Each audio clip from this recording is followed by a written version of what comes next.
Qu'est-ce que t'en penses? Je mets ce collier, peut-être ça fait plus spirituel? Non? Ouais, j'ai un doute quand même. Bah, c'est le thème d'aujourd'hui. Qu'est-ce que c'est qu'être spirituel?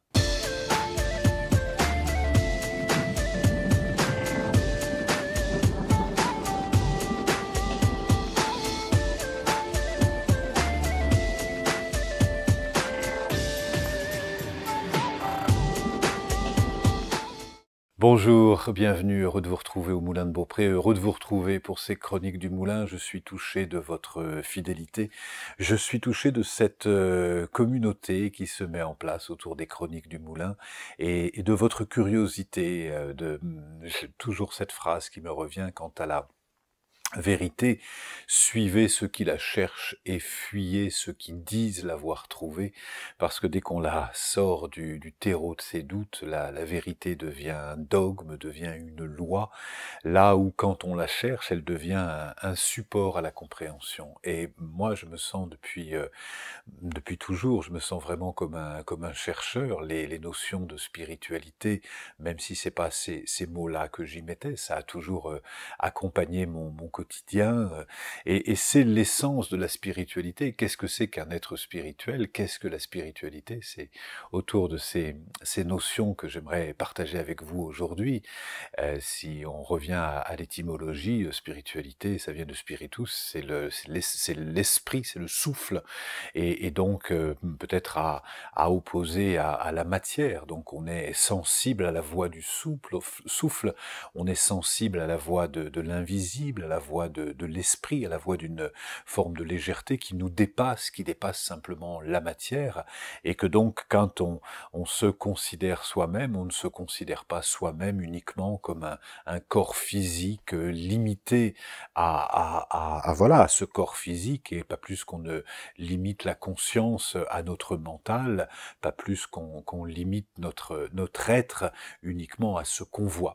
Donc c'est vrai que moi, c'est vraiment dans ma nature, depuis que je suis enfant, ces questions dites spirituelles me taraudent, m'animent. Est-ce qu'il y a une vie après la mort? Qu'est-ce que l'âme? Qu'est-ce que l'esprit?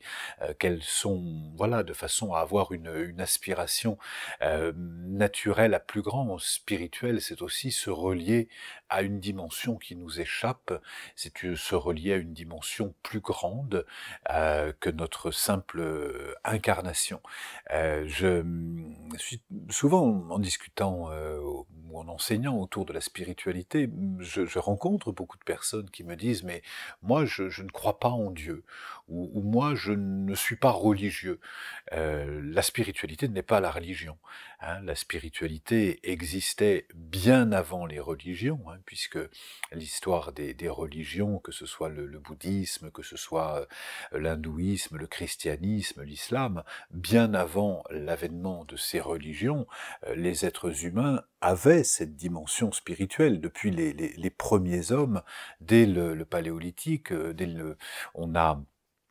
on a retrouvé, au début du néolithique, on a retrouvé déjà des traces de rituels, on a retrouvé des ossements qui ont été enterrés avec leurs bracelets, avec leurs outils de pouvoir, comme si on se projetait déjà dans une vie après la vie. Donc, depuis la nuit des temps, et ça, sur les 5 continents, l'être humain des origines a toujours été en contact avec cette dimension spirituelle. Et cette dimension du sacré, cette dimension spirituelle, était sur un plan complètement horizontal. Les hommes et les femmes sur la terre étaient complètement en lien avec cette dimension du sacré, puisque spiritualité va aussi avec sacré. On va considérer comme sacré quelque chose qui nous échappe. Et c'est vraiment, ça fait partie de la nature des êtres humains depuis la nuit des temps. Et puis l'avènement des religions, déjà dans le passage du paléolithique au néolithique, là, il y a eu un changement dans cette relation au sacré, puisque les hommes ont commencé à se protéger peut-être un peu de l'environnement, en développant la culture, l'agriculture, en développant la notion d'habitat groupé, etc. Et donc on a commencé à se méfier de l'extérieur, là où dans l'origine nous faisions partie de la nature. Il y a vraiment une intégration complètement dans la nature. Et puis ce passage avec la révélation de la Bible, avec l'arrivée du Christ, tout d'un seul coup, on va peut-être séparer le sacré, l'esprit de la matière. Et d'un seul coup, on va prier notre Père, on va prier Dieu comme étant à l'extérieur de nous-mêmes. On peut être spirituel sans croire en un Dieu. Hein, aujourd'hui, à partir des différentes religions, même le bouddhisme n'est pas une religion qui invite à croire aveuglément dans le Bouddha. L'étymologie d'ailleurs en sanskrit du bouddhisme, c'est pas celui qui suit le Bouddha, c'est celui qui plonge en lui pour découvrir sa nature. Ça c'est vraiment l'origine, donc c'est plonger en soi pour découvrir sa nature de Bouddha. Comme on pourrait dire que le christianisme est une invitation à plonger en soi pour découvrir sa nature ultime.